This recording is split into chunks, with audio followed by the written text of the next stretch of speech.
So let's go flying with the birds and the angels, taking ourselves lightly, and remember, if you want to be the best, let your mind be a parachute. It only works when it's open. So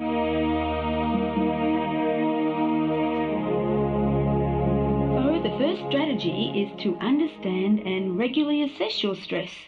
And to do this, you need to know what you are assessing. So what is stress? Well, there's good news and bad news. The bad news is that stress is unavoidable and necessary. The good news is that stress is manageable for peak performance. You see, stress is simply the impact of internal or external stimuli, and therefore stress is not good or bad until it's processed and analysed by the person. Good stress, or eustress, is great for us because we need stimulation to thrive. Who wants to be bored all the time? The bad news is that bad stress or distress is uncomfortable and it can be very painful.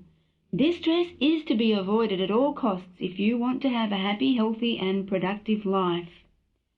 And just know, different personalities perceive stress differently.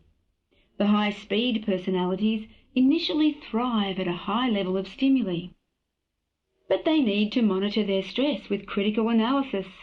Any vehicle that travels at high speed needs regular rest and checkups, and the human being is far more needy of these than any object we create.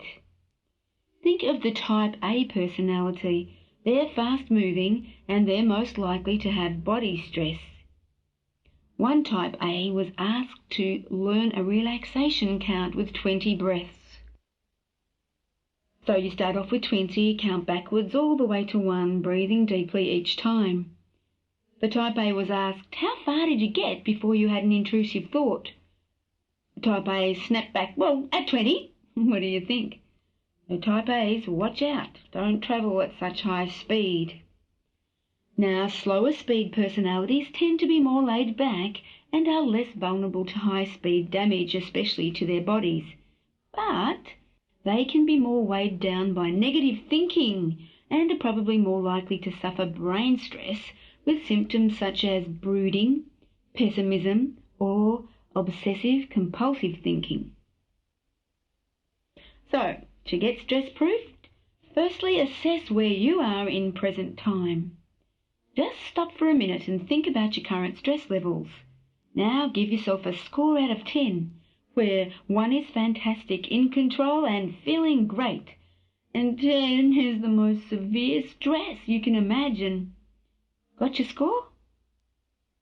When I talk to groups, I ask them to raise their hands if they're 8 or more. Then I get the rest of the group to point their finger at them and say, bang, you're dead. Because people with such a high score of 8 or more are likely to die very soon of a heart attack or stroke. So if you scored 6 to 8, I'll get your neighbour to touch you on the head and say, you need a therapist. You're likely to be suffering from addictions, suppressions, explosions and breakdowns, and you could also be finding that bits of your body are starting to break off or go toxic.